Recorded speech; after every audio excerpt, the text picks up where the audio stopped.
नमस्कार दोस्तों। तो कैसे हैं आप सब लोग। हमें उम्मीद है कि आप सभी लोग बहुत अच्छे होंगे और आप सभी का पढ़ाई लिखाई बहुत बढ़िया से चल रही होगी और साथ में आपका जो रिवीजन भी चल रहा है जिससे आप और मजबूत खुद को कर पा रहे होंगे। तो चलिए नए साल में आप सभी लोग बहुत आनंद भी लिए हैं, तो इसके लिए बहुत बहुत धन्यवाद सभी को। Good evening. तो अब हम लोग शुरू करते हैं अपना विषय वस्तु को। तो हम लोग का चल रहा था टॉपिक डिटर्मिनेंट्स।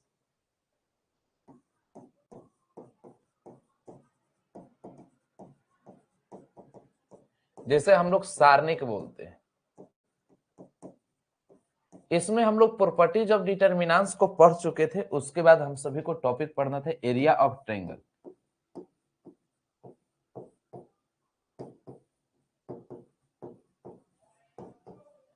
जैसे हम लोग त्रिभुज का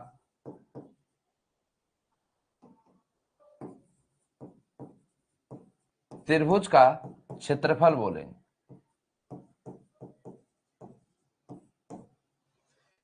इसी टॉपिक पर हम सभी लोग को विशेष तरह से चर्चा करनी है, जिसे हम लोग जितना बढ़िया से कर सके बहुत अच्छा करें।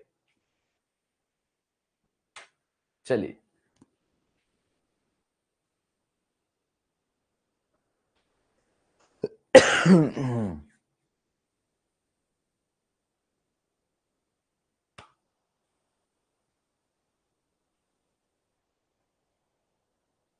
तो अब शुरुआत करते हैं, ठीक है ना।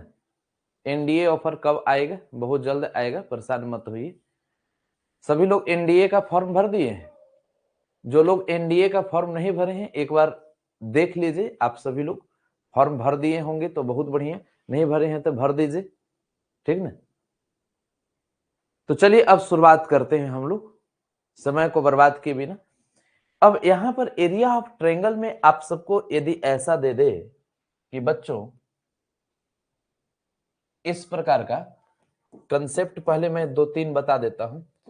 If A x1 y1 v x2 y2 and c x3 y3 are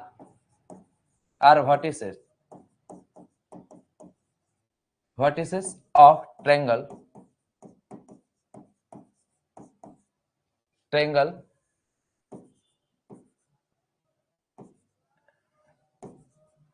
ABC,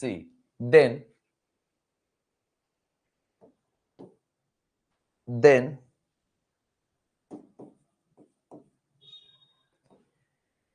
आप सभी के सामने दे रहा है कि यदि a x1 y1 b x2 y2 and c x3 y3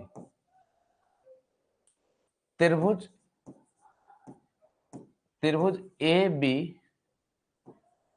सी का शीर्ष हो तो अब इसी में आपसे पूछा जाए एरिया ऑफ ट्रायंगल।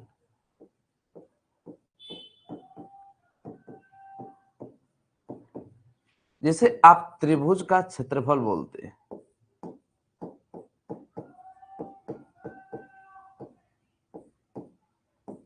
तो बच्चों आप सभी को मैं बताना चाहूंगा कि एरिया ऑफ ट्रायंगल की जब बात किया जाए कभी भी, तो आप सबसे पहले यहां पर 1/2 लगा देंगे और यहां इस प्रकार और यहां इस प्रकार। ध्यान दीजिएगा, पहले बढ़िया से मेमोरी में सेट कर लीजिए। यहां कभी भी एरिया ऑफ ट्रायंगल आपसे पूछा जाए त्रिभुज का क्षेत्रफल, तो पहले 1/2 दोनों तरफ मॉड लगा दीजिए। अब कुछ नहीं करना है, बस सिंपल वे में आप x1 y1 को लिख दीजिए और यहां पर x2 y2 को लिख दीजिए और इसमें x3 y3 को लिख दीजिए।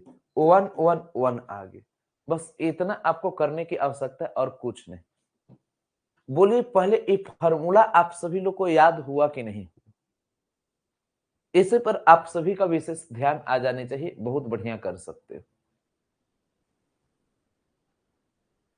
देखिए कुछ नहीं करना है, सबसे पहला चीज आप सभी लोग को एक काम कीजिए, वन बाई आप टू कर दीजिए।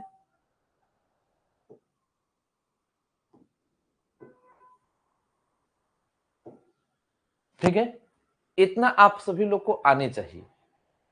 अब इतना के बाद सबसे पहला काम बच्चों, यहां पर x1 y1 x2 y2 x3 y3 one one one आपको करने आने चाहिए। मन में अब आ रहा होगा,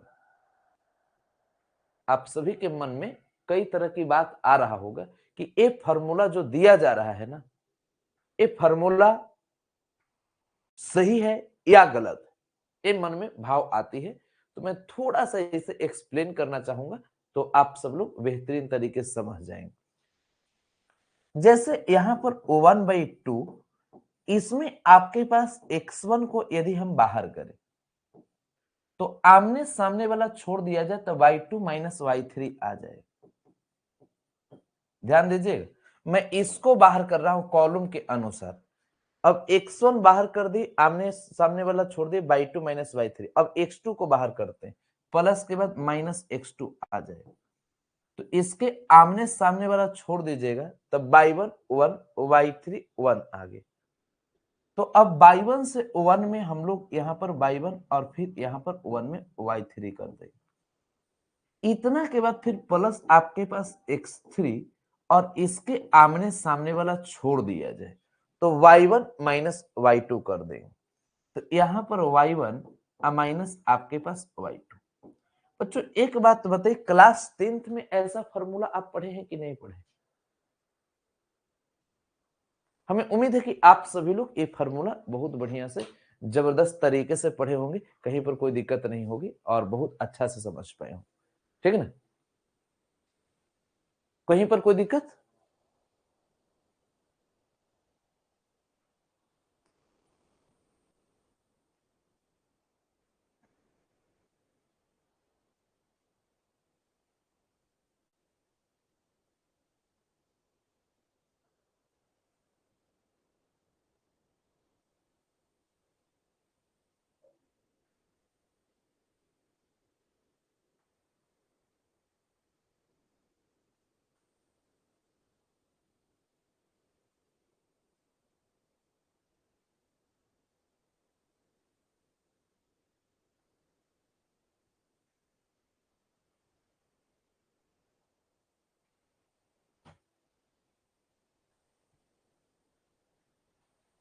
चलिए, तो अब देखिए यहां पर एक फॉर्मूला, कई बच्चे कहते हैं कि मैं क्लास 10th में पढ़ा हूं, तो वो क्लास 10th में पढ़े नहीं। समझ गए ना? अब यहां पर इसमें आप सब लोग ध्यान देंगे, आपके पास वन बाई टू तो है, इतना के बाद इसको x1 छोड़ दिया जाए और इसको y2 माइनस y3 कर देते हैं। लेकिन इसमें एक काम किया जाए, ये जो माइनस में दिया गया है ना, इसको पीछे वाला आगे, आगे वाला पीछे कर दीजिए, तो ये प्लस में आ जाएगा x2 और y3 माइनस y1 आ जाएगा। ध्यान दीजिएगा, ये पीछे वाला आगे, आगे वाला पीछे, और यहां पर आप सभी लोग माइनस वाला प्लस में आ गए। ठीक, अब यहां के बाद आप सभी लोग देखेंगे तो इसमें x3 और y1 माइनस y2 ये चीज पढ़े होंगे। हाँ, अब यहां पर मॉड आप सभी लोग को नहीं क्लास 10th में बताया गया होगा, क्लास 11th के बाद मॉड की चर्चा किया जाता है। तो मेमोरी में आप सेट कर लीजिए कि कभी पहले आपको -35 वर्ग इकाई आ जाता था, तो गुरुजी बोलते थे कि एक बात सुनो, ये जो माइनस में आया है क्षेत्रफल ऋणात्मक नहीं होता है, इसलिए इसको प्लस में लिख दो। लेकिन यहां पर ध्यान दीजिएगा, इसमें अगर आपको कभी भी क्षेत्रफल की बात आए, कभी भी यदि क्षेत्रफल की बात आए, तो उसमें परेशानी में मत आइएगा। यहां पर आपको ई मॉड जब लग गया ना, तो निगेटिव आएगा, तभी उसको आप पॉजिटिव कर सकते, इस बात पर ध्यान दीजिए। मेरा समझाना यही था कि ये जो आप सभी लोग को दिमाग में पहले से सेट था, ये इससे ही ये वाला आया है। इसका मतलब ये भी क्या है, सही है। तो अब बहुत ज्यादा आपको रट्टा मारने की और ये सब कुछ करने की जरूरत नहीं है, केवल मेमोरी में सेट रखिए कि one by two x1/1 x2/2 x3/3 1 1 1 इतना आ गया। ठीक है, अब मैं कुछ क्वेश्चन दे रहा हूं, उसको बनाने की कोशिश करें। जैसे आप सभी के समझ क्वेश्चन दे दिया कि यदि यदि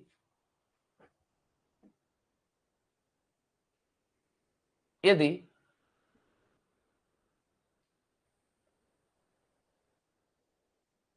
यदि त्रिभुज के शीर्ष यदि ए 2,3, बी 4,5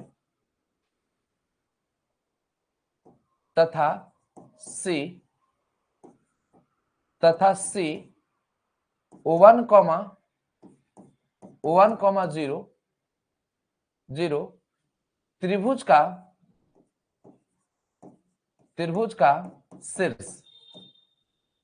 त्रिभुज का शीर्ष हो तो क्षेत्रफल ज्ञात करें।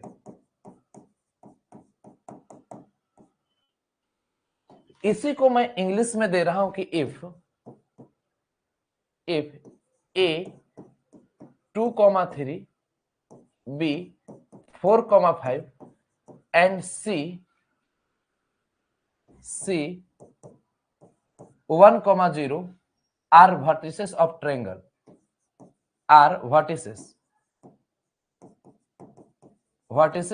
triangle, then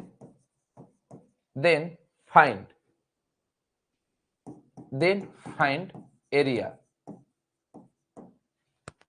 अब दोस्तों आप सभी के सामने ये जो क्वेश्चन दिया गया है, अब इसका आप सभी लोग सोल्व करने की कोशिश करें। बहुत ही सिंपल क्वेश्चन है और बहुत ही आसान तरीके से आप बना सकते हैं और बेहद आसान तरीके से बना सकते हैं, बहुत अच्छा कर सकते हैं। कुछ नहीं, फंडामेंटल कंसेप्ट है। सबसे पहली बात, आपके पास 3 पॉइंट ए बी सी दिया गया है। ठीक है, तो यहां पर आप ए के स्थान पर ए 2,3, बी 4,5 और यहां सी दे दिया 1, आपके पास 0। बच्चों मैं जैसा कि बताना चाहूंगा, आप इसको x1/1 x2/2 x3/3 के रूप में जानते हैं, इतना सबको मालूम है। x1/1 x2/2 x3/3 ये सबको मालूम है। ठीक है, अब आपको निकालना है एरिया ऑफ ट्रायंगल। तो बहुत ज्यादा परेशानी मत आइए।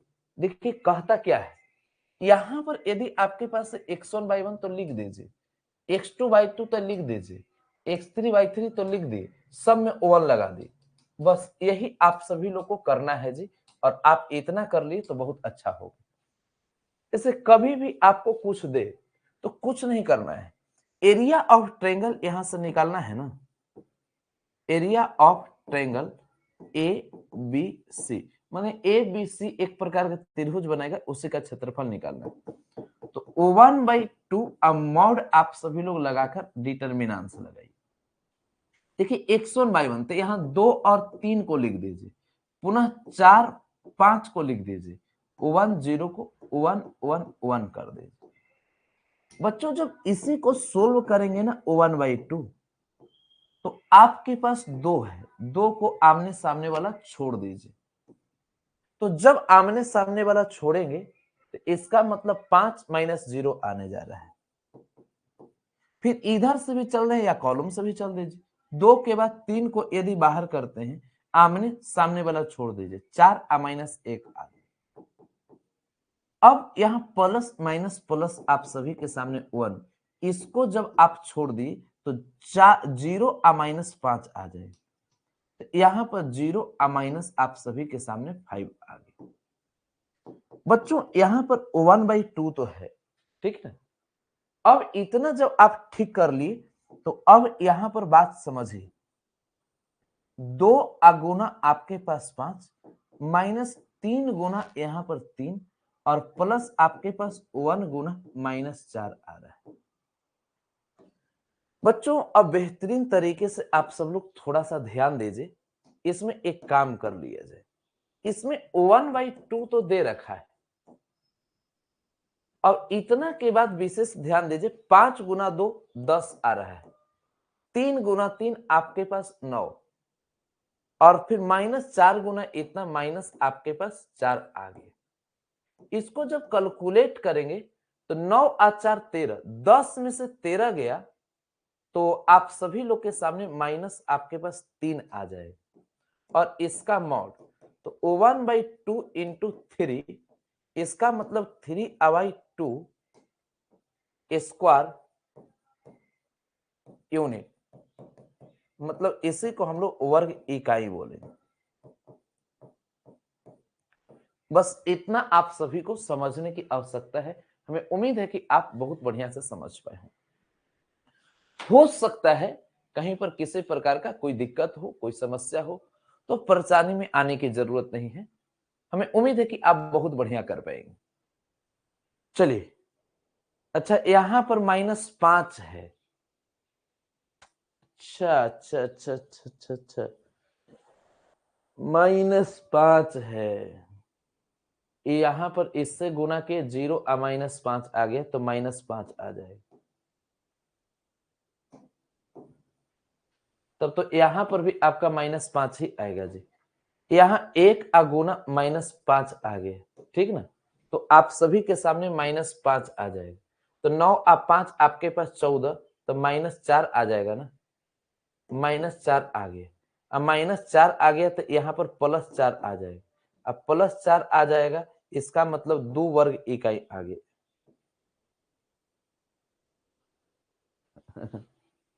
समझ रहे हो, थोड़ा सा में मिस्टेक हो जा रहा है। खैर, अब नेक्स्ट क्वेश्चन में अब हम लोग चल रहे हैं। अब अगला क्वेश्चन आप सभी के समक्ष जब रखेंगे उस पर विशेष आप सभी का ध्यान होनी चाहिए। लेकिन उससे पहले हम लोग एक काम कर लेते हैं, उस पर अब आप सब लोग बढ़िया से समझेंगे। पहले कंसेप्ट को सीखना है, कंसेप्ट सीख के तो पूरी की पूरी चीजें बन जाए। अब आपके पास 3 बिंदु दे दिया, तीनों के तीनों कॉलिनियर है, तो उस कंडीशन में आपको क्या करने की आवश्यकता है। जैसे मैं थोड़ा सा कंसेप्ट बताऊंगा।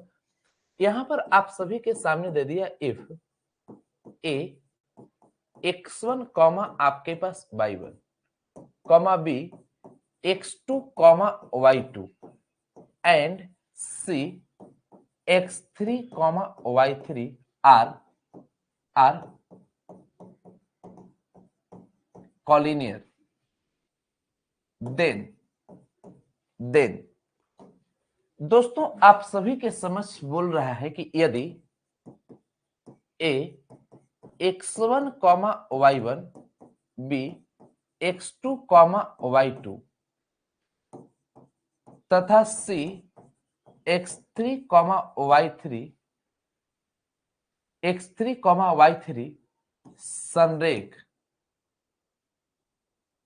संरेख है, तो अब आप सभी से यदि पूछा जाए कि बताइए 3 बिंदु ए बी सी यदि कॉलिनियर है,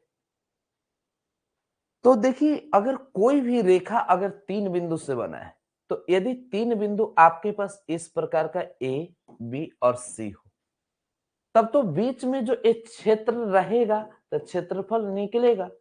क्षेत्र ही नहीं तो क्षेत्रफल क्या होगा। तो अगर ये तीनों बिंदु आपस में यदि असंरेख हैं, असंरेख का अर्थ क्या होता है, माने एक ही रेखा पर नहीं हो। बताओ यहां ए बी सी ये तीनों एक ही रेखा पर है, नहीं है, मतलब संरेख नहीं। अब ये तीनों बिंदु एक ही रेखा पर ना हो, मतलब संरेख नहीं है, कॉलिनियर नहीं। अब आपको क्या चाहिए, कॉलिनियर। तो आइए अब हम कॉलिनियर ले लेते हैं। यहां पर आपके पास ए बी और सी ये तीनों रेखा यहां पर, ये तीनों बिंदु एक ही रेखा पर है, इसका मतलब संरेख है, कॉलिनियर है। तो बताओ ये तीनों बिंदु से कोई रेखा ये जो बन रहा है, क्या कोई त्रिभुज के रूप में बना रहा है, नहीं। लेकिन 3 बिंदु से त्रिभुज बनता है, लेकिन वैसा त्रिभुज जिसका क्षेत्रफल 0 हो, उसी को हम लोग रेखा बोलते हैं। तो यहां पर इसमें आप सभी लोग देखेंगे तो वही चीज होगा। तो इसका क्षेत्रफल कुछ नहीं, इसका क्षेत्रफल है ये नहीं, तो क्षेत्रफल बराबर 0। तो इसलिए आप सिंपल वे में आप ऐसा करें कि ऐसे को आप इस तरीके से लिखें कि x1 y1 इसको लिख दिए, फिर x2 y2 लिख दीजिए और पुनः x3 y3 लिख दीजिए।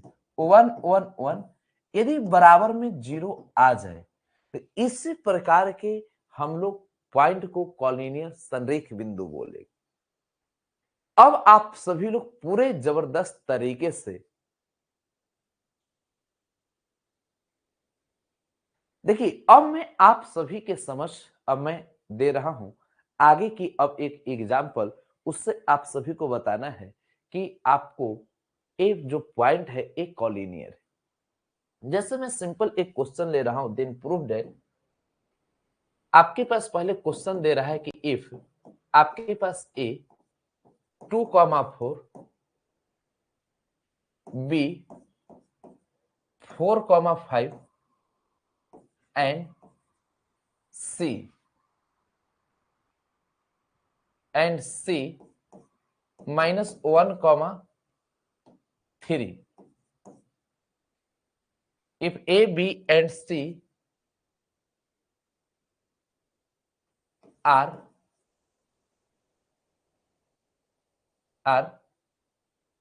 3 points,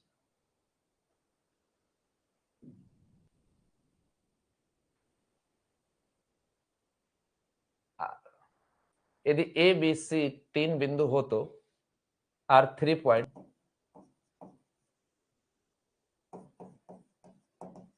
points, then prove that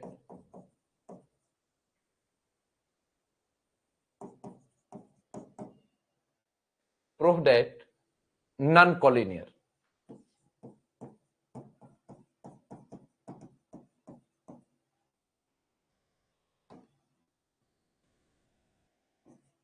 देखिए, आप सभी को इसी को इंग्लिश में लिख रहा हूं। यदि यदि तीन बिंदु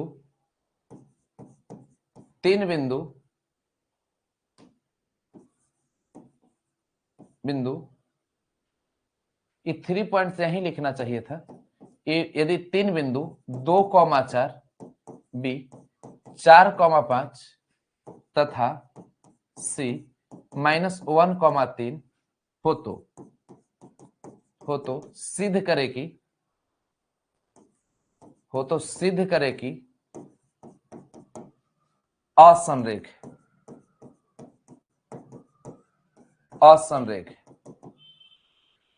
दोस्तों, यहां पर आप सभी लोग बेहतरीन तरीका से समझने की कोशिश करें कि यदि 3 बिंदु आपके पास, ठीक ना, तो अब यहां पर आपके पास ए बी तथा सी अगर 3 बिंदु दिया गया है, तीनों के तीनों क्या है, तो एक नॉन कॉलिनियर है। सर आप सिर्फ इंग्लिश में नहीं लिखिए, इंग्लिश हिंदी दोनों में तो लिख रहे हैं जी। अब देखिए, आप सभी के समक्ष अब मैं नेक्स्ट अब दे रहा हूं, इस पर अब ध्यान दीजिए। देखिए, आपके पास 3 पॉइंट है, तो आप यहां पर जो पॉइंट दिया गया ए 2,4, उसके बाद बी 4,5 और सी -1,3, इसी को आप बोलेंगे x1 y1, x2 y2, x3 y3। तो हमें केवल क्या करना है, 2 और 4 को लिख देना है, 4 5 को लिख देना है, -1 3 को लिख देना है, 1 1 1। ठीक है, अब आप सभी के सामने ये जो दिया गया है, तो अब यहां पर ये जो पॉइंट दिया गया है आपके पास 2 4 इतना, तो 2 यदि आपके पास बाहर आ गए तो आमने सामने वाला छोड़ दिए, 5 -3 आ गए। फिर 4 को यदि आप बाहर करते हैं तो आमने सामने वाला छोड़ दिए, 4 माइनस माइनस प्लस 1। ध्यान दीजिएगा, ये 2 को बाहर किए तो 5 -3 हो गया, 4 को बाहर किए तो 4 माइनस माइनस प्लस 1। अब 1 को बाहर करेंगे तो आमने सामने छोड़ दिए, 12 माइनस माइनस प्लस 5 हो गया, 12 + 5 आ गया। बच्चों यहीं पर 2 गुना 5 में से 3 गया, 2 आ गया, -4 गुना 5 आ गए, प्लस 1 गुना 12 आ 5 17 आ गए, 4 माइनस 5 को 20 और 17 गुना 1 आप सभी के सामने 17 आ गए। देखिए 17 और 4 आप सभी लोग देखेंगे तो 17 4 21 में से 20 गया, 1 आ गया। अब मैं यहां पर ध्यान दीजिए, मैं कुछ नहीं किया हूं, यहां पर आप देखिए तो 2 आ गया, आई 4 आ 1 5 आ 12 आ 5 17, यहाँ पंचों को 20 आ 4 आ फिर 17, 17 आ 4 21 में से अब देखेंगे तो 20 गया तो 1। क्या 1 0 के इक्वल है? यदि 0 आ जाता तो एक कॉलिनियर हो जाता, लेकिन 0 के इक्वल नहीं, इसलिए नॉन कॉलिनियर बोलेंगे और इसी को हम लोग नॉन कॉलिनियर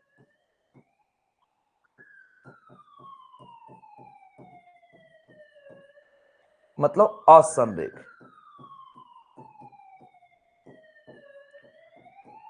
यही आपको प्रूफ करना था, ठीक है। एक और मैं क्वेश्चन ले रहा हूं, उससे आप सभी का बहुत जबरदस्त कंसेप्ट आ जाएगा, बहुत अच्छा समझ पाएंगे। देखिए आप सभी के समझ में क्वेश्चन लिख रहा हूं कि prove that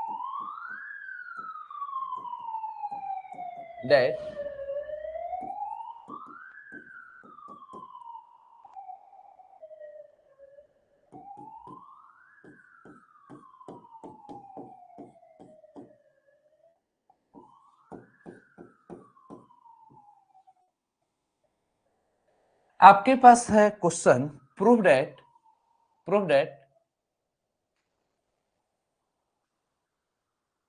point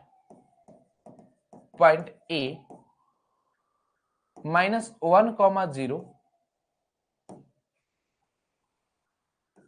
B 1, 2 and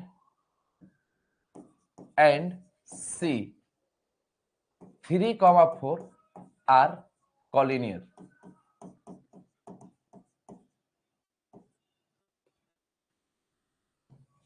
दोस्तों अब इसी को आप सभी के सामने मैं लिख दे रहा हूं कि सिद्ध करे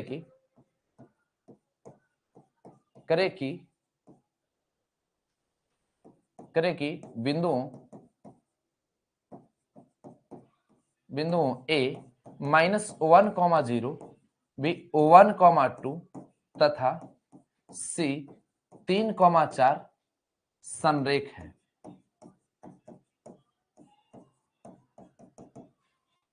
दोस्तों अब इसी पर आप सभी लोग को विशेष तरीका से ध्यान देना है। अब आप सभी के सामने 3 पॉइंट ए बी सी मिला हुआ है, तो इसी को बोलना है कि अब कॉलिनियर हम सब लोग बोलेंगे तो कैसे बोलेंगे। देखिए आपके पास एक पॉइंट ए दे दिया -1, 0, दूसरा पॉइंट भी 1, 2 और तीसरा पॉइंट सी 3, 4। कहीं कोई दिक्कत तो नहीं हो रहा है ना? सब लोग पचाते जा रहे हो, ये सब सीख लो, एग्जाम में सब काम देगा, समझ गए ना? एकदम बढ़िया से ध्यान देना है। अब एक काम करना है, नहीं तो फिर जीवन भर पछताते रहोगे।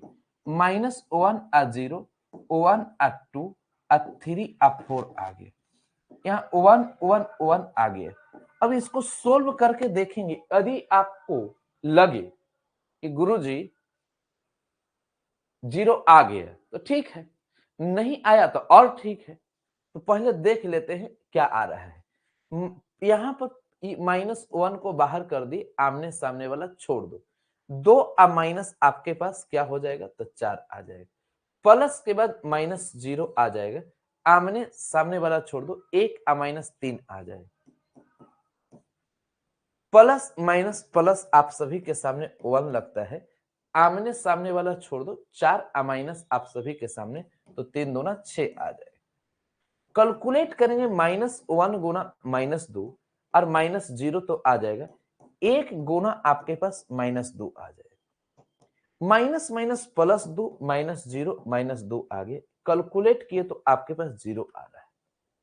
और जब 0 के बराबर आ जाए तो कहेंगे कॉलिनियर, मतलब समरेख। दोस्तों इसी पर आप सभी को सोचने का तरीका आने चाहिए। मेरा मानना है कि अब बहुत बेहतर आप करेंगे, अच्छा कर पाएंगे। एक क्वेश्चन और मैं इसमें देना चाहूंगा कि उस क्वेश्चन को भी आप बना ले, जिससे आप सभी के अंदर एक बेहतरीन कंसेप्ट आ जाएगा और आप बहुत बढ़िया से समझ पाएंगे। आइए ना एक क्वेश्चन और दे रहा हूं जो बहुत फेमस क्वेश्चन है। देखिए आपके पास क्वेश्चन है कि prove that points A comma B plus C comma B comma C plus A and C comma A plus B are collinear. दोस्तों अब इसी में कह रहा है कि सिद्ध करें कि बिंदुओं ए कॉमा बी प्लस सी, बी कॉमा सी प्लस ए तथा सी कॉमा ए प्लस बी संरेख है। दोस्तों हमें पूर्ण विश्वास है कि आप बहुत अच्छा इसमें सोच पा रहे होंगे, कहीं पर कोई दिक्कत नहीं होगा और हमें उम्मीद है कि आप बहुत अच्छा सोच पाएंगे। देखिए अब आप सभी के समक्ष एक बच्चा पूछ रहा है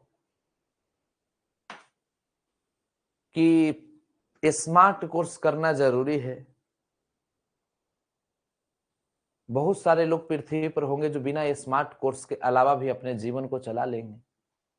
सीधा शब्द में अगर आप के जैसे अगर मूर्ख विद्यार्थियों को समझाना हो तो इसके लिए बहुत बढ़िया उपाय है कि आपको पैदा होना की जरूरी था इस धरती पर। आप न भी आते तभी धरती चल जाता। हमें लगता है कि अब इतना में समझ गए होंगे, बाकी लोग भी समझ ही गए हो कि मैं क्या कहना चाह रहा हूं। ये को पूछ रहा है वन शॉट करना जरूरी है, आपके लिए वही बात है, ठीक ना। आपको पैदा होना जरूरी था क्या? ये आज जो मैं पढ़ा रहा हूं ये पढ़ाना जरूरी है क्या? नहीं। तो अब यही समझ लीजिए, जरूरी कुछ नहीं है, पढ़ना जरूरी थोड़ी है। दुनिया में बहुत सारे ऐसे लोग हैं जो बिना पढ़े हुए हो गए। हमसे कभी वैसा चीज, मैं गलत नहीं बोला हूं, मैं सही बोला हूं और सच बात कड़वी होती है। अरे भाई बढ़िया रिजल्ट लाना है तो जो चीजें पढ़े हैं उसे बेहतरीन तरीके से रिवीजन करना होगा और बहुत अच्छा करना होगा, बहुत अच्छा तरीके से चलेंगे। तो दुनिया जानता है कि रिवीजन क्यों कहा जाता है, कि क्यों आप करो, कितने बेहतरीन तरीके से चलेंगे। पूरे चीजों को एक बार दिमाग में सेट हो जाता है, सभी फार्मूला बेहतरीन तरीके से आएगा, ठीक ना। चलिए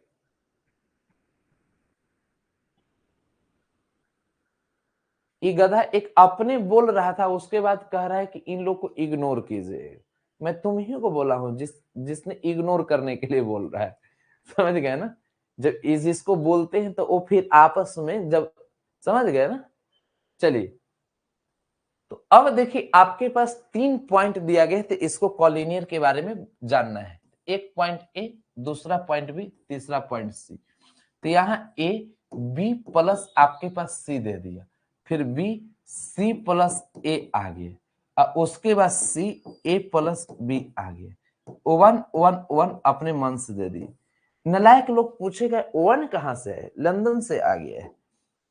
अब यहां पर ये बात जब समझ में आ गया तो इन दोनों को जोड़ दिया जाए, C1 tense to C1 plus C2। जब इसको कैलकुलेट करेंगे तो अब विशेष ध्यान दीजिए, C1 इज द आवर्स छेड़छाड़। तो अब जो यहां पर उसी को छेड़छाड़ करना है, ये दोनों को रहने दो। तो B प्लस सी, C प्लस ए और A प्लस बी, और यहां 1 1 1 आ गया, ठीक है। अब दोस्तों कहता है कि इस C1 C2 को दोनों को जोड़कर C1 में रख दीजिए, इन दोनों को जोड़िए, A plus B plus C आ जाएगा। यहां पर आप सभी लोग a plus B plus C कर देंगे, इन दोनों को जोड़ दीजिए, a plus B plus C कर देंगे, इन दोनों को जोड़ दीजिए, a plus B plus C आ जाए। देखिए अब आप ऐसा कीजिए, C1 से a plus B plus C common,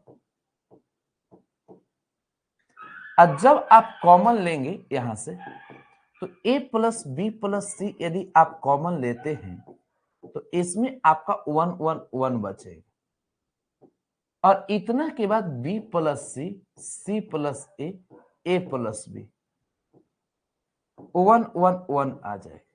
बच्चों जैसा कि मालूम है आप सभी को कि जब किसी डिटर्मिनेंट्स के कोई दो रो या कॉलम समान हो, उस डिटर्मिनेंट का मान क्या होता है? Zero. A plus B plus c into आपके पास zero is equal to zero आ जाएगा, और यही आपको जीरो आ गया तो यही आपको कॉलिनियर प्रूफ करना था, तो आप लिख देंगे कॉलिनियर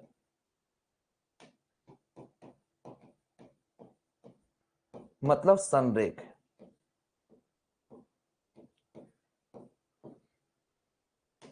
ठीक है, इसी तरीके से आप इस बात को समझ पा रहे होंगे, जो बेहतरीन तरीके से बहुत अच्छा कर पाएंगे। सोचने का लेवल, सोचने का तरीका आप सब लोग बहुत अच्छा महसूस कर रहे हो। ठीक है, अब दोस्तों मैं यहां से आगे की ओर बढ़ता हूं। एक बात और आप सबको समझा देनी है, और उसको समझा देंगे तो समझिए कि एरिया ऑफ ट्रायंगल आपका क्लियर। जैसे दो बिंदु से गुजरने वाले रेखा का समीकरण। देखिए अब आप सभी के सामने अब क्वेश्चन इस प्रकार का दे कि इफ 2 पॉइंट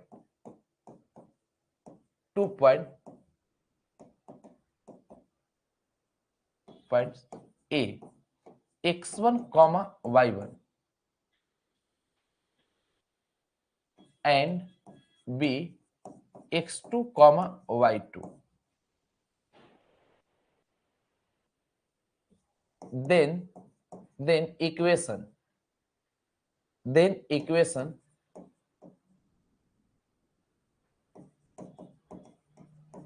of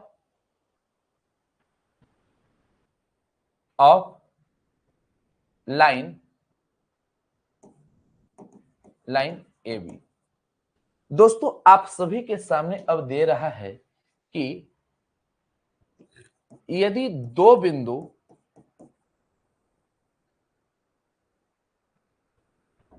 या पॉइंट्स नहीं, केवल पॉइंट होगा, यदि दो बिंदु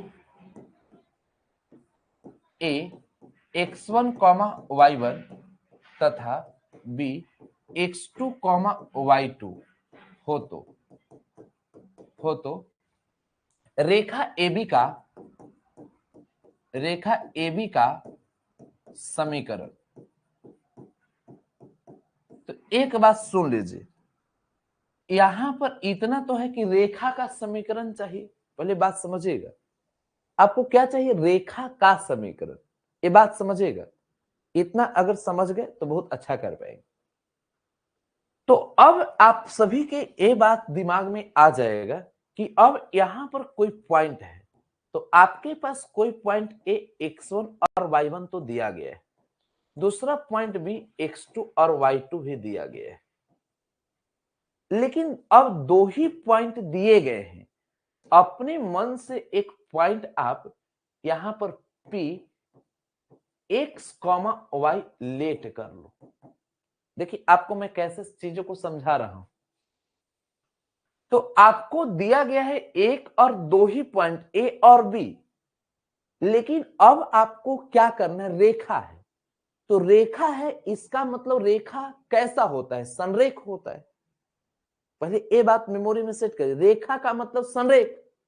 और जब एक बिंदु मिल गया, दो बिंदु मिल गया, तो संरेख होने के लिए तीसरा बिंदु भी चाहिए। तो इक्वेशन बनाने के लिए इसी को x और y के रूप में लेट कर ली। अब x1 by 1, x2 by 2, x3 by 3 का काम x y कर ले। अब वही संरेख वाला मैंने आपको फॉर्मूला लगा देना है। अब आप सब लोग x1 y1, x2 y2, x3 y3 1 1 1 इस प्रकार इज इक्वल टू 0 कर देते। तो यही x3 y3 के जगह पर xy का प्रयोग करें। तो अब आप सभी के समझ क्या आएगा, x1 y1 x2 y2 1 1 1 और आप सभी के सामने यहां 0। यही आपको x1 y1 x2 y2 यदि रेखा है तो संरेख होगा 1 1 1। लेट किया हुआ अपने मन से हम लोग बिंदु रखेंगे तो यही x और y के रूप में इसी से समीकरण बनेगा। यहाँ x और y कर दी बस। अब आप सभी के सामने बहुत ही सिंपल एक मैं क्वेश्चन दे रहा हूं, उसको बना लीजिए, मजा आ जाएगा। जैसे आप सभी के सामने अब मैं एक क्वेश्चन दे रहा हूं, इसका जवाब दे दीजिए। देखिए क्वेश्चन यदि कि if 2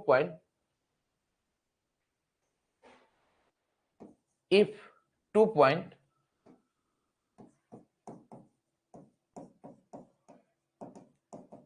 A 3,5 and B 7,2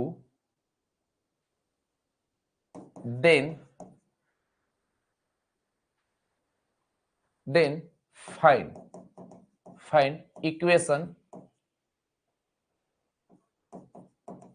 equation of line AB। दोस्तों आप सभी के समझ में क्वेश्चन को हिंदी में लिख दे रहा हूं कि यदि दो बिंदु A 3,5 तथा B 7,2 हो तो रेखा AB का समीकरण ज्ञात करें।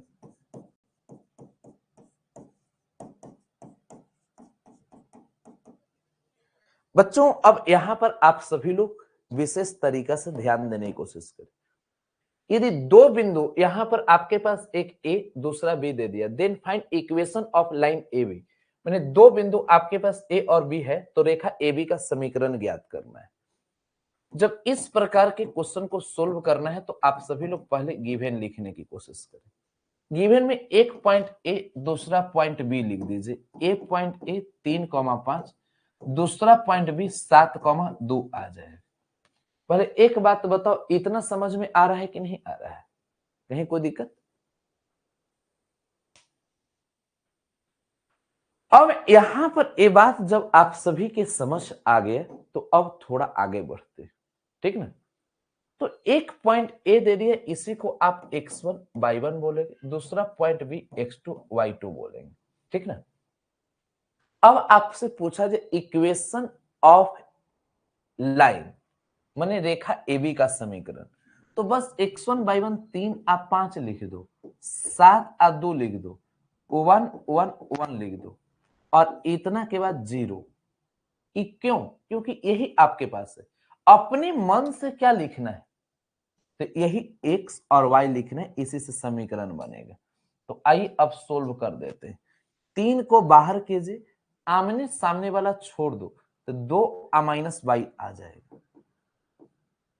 3 को बाहर, 2 माइनस y आ गया, प्लस के बाद -5, आमने सामने वाला छोड़ दिए तो 7 माइनस x आ जाएगा, ठीक है। आमने सामने छोड़ दिए, 7 माइनस x आ गया। अब 1 को आप प्लस लिखो, आमने सामने वाला यदि हम छोड़ दिए 7 by minus 2x, 7 by minus 2x, 7 by minus 2x is equal to 0। 3 गुना 2 6, 3 गुना 2 6, माइनस आपके पास 3y आ गया, 3y, 7 बचे आपके पास 35, माइनस माइनस प्लस 5x आ गया, 7 बचे 35, minus minus plus 5, 7 by minus 2x is equal to 0।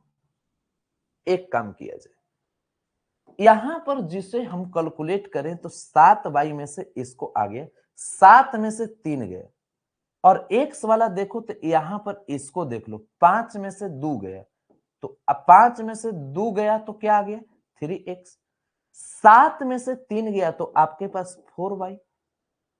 अब रहा बात किसका, तो अब ई दोनों का, तो यहां पर 35 और 6 है तो -29 आ जाएगा इज इक्वल टू 0। इसी को आप लिख सकते हैं कि 3x plus 4y is equal to +29। क्या जी? ठीक है, 3x प्लस 4y बराबर 29 आ गया और बहुत बढ़िया, ठीक कर पाएंगे, अच्छे से समझ में आ गया हो। तो बच्चों आज की क्लास में मैं ये पूरी बात आप सभी लोग को एरिया ऑफ ट्रायंगल को समझाने की कोशिश किया हूं। हमें पूर्ण विश्वास है कि इसमें आप बहुत बेहतर कर पाए होंगे और एरिया ऑफ ट्रायंगल समाप्त हो गए। कल के क्लास में हम लोग माइनर एंड को फैक्टर चलेंगे। माइनर एंड को फैक्टर पर आप बहुत बेहतरीन तरीके से कल के क्लास में ध्यान दीजिएगा। तो माइनर एंड को फैक्टर हम लोग क्लियर कर लेंगे। अब हम लोग माइनर और को फैक्टर के बाद एक क्लास चलेंगे तो एडजॉइंट ऑफ मैट्रिक्स क्लियर हो जाएगा और फिर एक क्लास चलेंगे इनवर्स ऑफ मैट्रिक्स, खत्म हो जाएगा। बहुत अच्छे तौर तरीके से हम लोग माने वही सहखंड वाला उपसारणिक सहखंड ये सब आप सब लोग को कल के क्लास में मैं कराऊंगा और हमें उम्मीद है कि आप बहुत बढ़िया नंबर लाएंगे। अब इतना के बाद कुछ करने की जरूरत नहीं है और आज आप सभी लोग पूछताछ में शामिल होने वाले हैं। देखिए पूछताछ कार्यक्रम इससे लिए मैं रखा हूं कि उससे आप थोड़ा कम भी पढ़ेंगे ना तो आप मुख्य धारा में आ जाएंगे। जब पूछताछ करेंगे कुछ क्वेश्चन आप सभी के सामने आएगा और उससे आप सभी के अंदर कॉन्फिडेंस लेवल में इतना विकसित करा दूंगा कि आप बहुत बढ़िया करने लगेंगे। हर प्रकार के क्वेश्चन आएगा, आपके अंदर कोई अगर कमियां होगी तो वो सामने निखर के आ जाएगा। कहां से डायरेक्ट क्वेश्चन तो आपके पास आज तक आया ही नहीं। तो ये माध्यम में आप सभी के सामने क्वेश्चन वाला पूछताछ के माध्यम से मैं रखा हूं। हमें उम्मीद है कि आप बहुत बेहतर कर पाएंगे, बहुत अच्छा कर पाएंगे, ठीक है ना। तो आज हम लोग इतना ही तक रखते हैं। इतना के बाद हम लोग आगे की ओर चलेंगे, बहुत बढ़िया करेंगे, बहुत अच्छा कर पाएंगे। ठीक है, बहुत बहुत धन्यवाद। मिलते हैं शाम को 6 बजे।